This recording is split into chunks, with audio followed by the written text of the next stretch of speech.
You're listening to Southeast Radio's Business Matters with Karl Fitzpatrick in association with Wexford Insurances. Challenge us at Wexford Insurances 0818 31 30 30. When designing a website, business owners commonly prioritise the design over the content, which can be detrimental to the effectiveness of the site's performance. I'm joined in studio now by Elaine Larkin of Web Content Partners based in New Ross to discuss this in more detail. Elaine, tell us about your career path, which led you to establishing a business in this area. Well, I started out as a journalist about 15 years ago. I did a degree in journalism, and while I was still in college, I was freelancing for both the Irish Times and the Irish Independent, and went into the Irish Times on official work placement then when I finished in 2000. And from there on, I went off, did the Australia thing after a couple of years, came back to Ireland, and then went working for a company which the Irish Independent outsourced a lot of its supplements to. So I was a journalist and editor, writing about workplace and HR and recruitment issues for about 3 years there. Then I went to a job in AIB in 2007, and I was working in AIB Bank Centre as an in-house journalist on a maternity leave cover contract.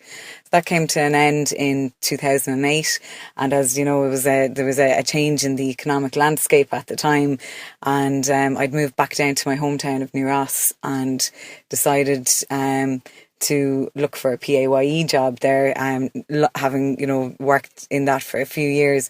But in the end, I really had to invent a job for myself, and that ended up being Web Content Partners. So I suppose the journey really to that started with just an idea of what can I do? I can write.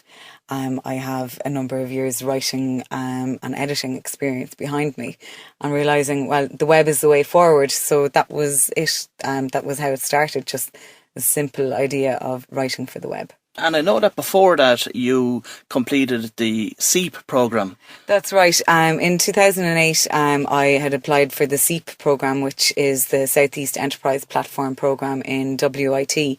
Now, that is now known as the Enterprise Ireland New Frontiers programme. But at the time, I had applied with a different business idea, which would have needed quite a bit of money to set up. And I was more or less offered a place, but realised, okay, I would need money to set this up, and then decided, well, look, I'm just going to do website content writing instead, and got accepted onto the course with that idea. So that was a more or less a 12-month course, which was run 1 day a week, and the whole idea was that it runs you through everything you need to know in setting up a business and seeing, first of all, by December we had to figure out, market research. Is there a market for this? So there was. So the next step was to complete a business plan, and really, I suppose I ended out 2009 with a business plan in place for a viable business, which was web content writing. So what does the company do? The business actually does everything to do with writing. It's actually online and offline writing, but it falls into a number of categories. They're e-commerce writing, so that's writing e-commerce product descriptions. For example, last year we worked on products for the Guinness Storehouse, their UK and US web stores, through their digital agency. Then there is article and blog writing. So at the moment we work with AIB on writing materials for their business website, business.aib.ie. There's a lot of useful information there for small businesses in particular. Then there is just general material, informational material for both small websites and larger enterprise scale websites, such as Fáilte Ireland websites that we've worked on over the last few years. And then just on the article side as well, I must mention a local company, Dundee, who we've been working with since 2010, delivering articles for their readers, which are published on them. What are common mistakes that business owners seem to be making about the content on their own sites across County Wexford? One of the first things to look out for are spelling errors. People make mistakes, they have punctuation and grammatical errors, apostrophe S and the wrong use of the apostrophe is something that could actually turn somebody off if they were a word nerd or really into their punctuation from dealing with your company, because if these guys can't even spell, do we want them doing something really important for us? Maybe not. The other things are not having enough paragraph breaks between your content, so that it just is a big wall of text and people scan. So you need to make it easy for people to scan by dividing up your information into short sentences and short paragraphs, and using internal hyperlinks as well, so that you can actually, if you mention contact us, you can actually link that or talk to our team, link that through to your contact us page and make it easy for them to go on a journey within your site. Another obvious one would be the fact that when a business owner is writing the content, they're writing it from their own perspective, in that they're not actually writing it from the perspective of the potential client. That's true. One of the most important things to have included on your website is information that is of relevance to your client, that they need information they need to know, that information that is going to help them make a buying decision to complete a task. And you need to really know your audience, and if you don't do that and you just put the information that you feel should be out there because it's just, this is about what we do, it's not going to work as well as saying what the benefits are, or making really useful information for your customers and clients. So talk me through the process. Let's say a company engages yourself with regard to your own services. What's the first step? The first step is really finding out from a company, do they have a marketing strategy? Most don't. And if a company has a marketing strategy, that gives us lots of information to work with to ensure that the content is on brand, that it meets their target audience, that it is the right tone of voice, things like that make it actually really relevant to the customer. So in the absence of that, we'll ask some basic questions. Really, they can be kind of quite abstract questions sometimes, like, what are you in the business of? If you're a coffee shop, are you in the business of selling coffee or tea? Or are you in the business of actually providing somebody in business with free Wi-Fi not free, because you're probably paying $2.20 for your coffee, but Wi-Fi, and also maybe a place to charge their iPad or something like that.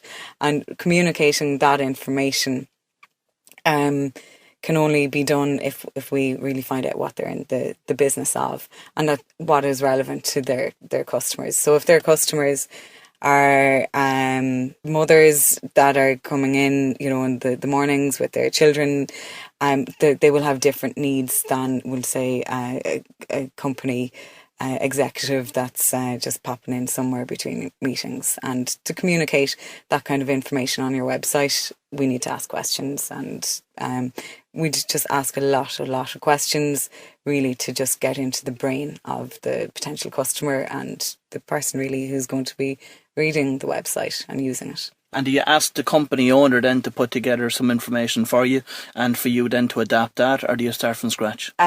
We will ask for if they have anything at all that they can give us, and that we can work from that. And when I say work from it, a lot of the work is restructuring and rewording, so it can be putting more useful information up top of a page, and structure it in such a way that it flows well between paragraphs. Or sometimes we'll just start with a blank sheet of paper and just ask them to tell us everything about their business and services. Sometimes they will email through information, and sometimes it is just done completely as if we knew nothing about them at all. And should content be, I suppose, devised and finalised prior to the design starting? It doesn't need to be. It depends on the web developers and web designers. Some will work off templates, so that there's just a set kind of amount of space that can be filled, and others will like the content to lead in such a way that goes back to the user needs and what a customer actually really wants and to find out from a website. And that can lead into and influence what way the designer or developer produces the site based on what needs to be communicated in words. Now, once the content itself is developed, how often does it need to be updated? I think it's not as simple as saying, look, you should do this every 2 months or on the 5th of, every third month or anything like that. It really comes down to any changes in the business. So are seasons changing? Are customers changing? Are your customers' needs changing? Are your services changing? Just to really, any time that there's anything major changing, I'm just going to go back to the example of a coffee shop again. If you've got a brand new machine in and that's going to make the most amazing coffees ever, that might draw in a different type of clientele than your existing clientele. So you might have to change, if that helps change the business, you might have to change your content to reflect attracting more of that type of clientele or business, and just, I suppose, really backing up the changes that are happening offline. They should be reflected online. I know another aspect of your business is content marketing. How does that work? Content marketing works in 2 ways. One is that you have articles there that contain material that people find through search engine searches. And it works in another way that you have material that you can share out on your social media channels to your customers or potential customers that brings you back to your site and not somebody else's. And that's a really important thing to think about if you're going down the route of social media. You can share all the articles you want in the world and seem really, really busy on social media. And people might be genuinely grateful and find this useful. But you do want to bring them back to your site from time to time. So if you have something interesting that you can share, and then we'll say, for example, an article, and then that they might retweet on Twitter or share on Facebook amongst their friends, that can bring new customers in.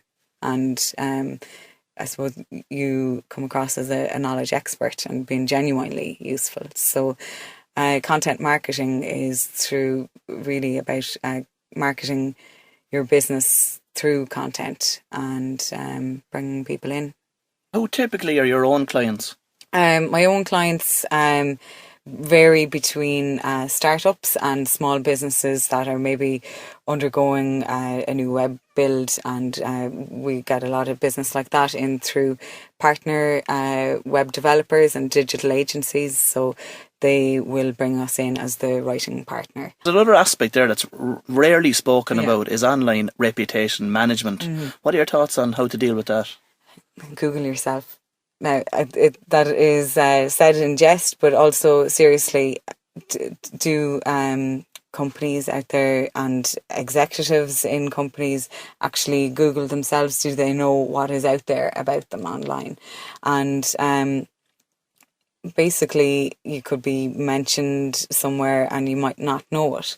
And it's keeping an eye of these things and seeing, well, am I mentioned somewhere, and should I actually, respond if it's a negative comment, or what to do if you're in the services industry, for example, in tourism and hospitality. I know that a lot of companies have had problems with negative reviews, and it's I suppose it's really trying to figure out what should you do if there is a negative review, or is that, if knowing that there is a negative review and actually making changes in your business as a result. And I think the first point that people can go to is to Google themselves and see what's out there. And if someone did find a negative review about themselves, would your advice be to engage with it and to respond in a positive manner? I think you're right on that. To respond in a positive manner, there is nothing worse than somebody just getting all tetchy. You'll only look bad, if you say, deny. But if you can say to the the person that made the complaint that you're really, really sorry, or if you know that something actually went wrong that day to, in the business, if you can recall that, or that you're going to, introduce new training procedures around that thing. I think that's the way to go, to kind of go, okay, did we do something wrong, really, and what can we do about this? And but not to just go completely just mental about it. Well, Elaine, it's certainly been a roller coaster ride over the last 5 years for you in terms of the evolution of technology and everything else within your own sector. But tell me, what's in store for the next few years for Web Content Partners? Well, the last few years have given me time to think and to observe the general content landscape and where things are going. And it seems very clear that blogging, content marketing, they're really, really important for companies, but they're difficult to do in-house, sometimes at a high enough quality, and they can be expensive to outsource for some companies. So I was thinking around that, and I've an idea for content marketing technology is the easiest way to describe it, but it would just help people plan and put together content marketing pieces like blog posts and articles, and it can be done by a quite junior person, but that there would be a lot of material there. So this would be an idea that would have, I suppose, a quite global reach, because Ireland is too small of a market. And at the moment, I'm just in the early stages of kind of figuring out that idea by chatting with the Southeast Business Innovation Centre in Waterford. So we'll see. I suppose the first thing to do is to see if is this something that people actually want, and then go down the lines of doing market research and putting a proper business plan together and seeing if we can get the investors in that in. You're listening to Southeast Radio's Business Matters with Karl Fitzpatrick in association with Wexford Insurances. Think Wexford Insurances for your business insurance.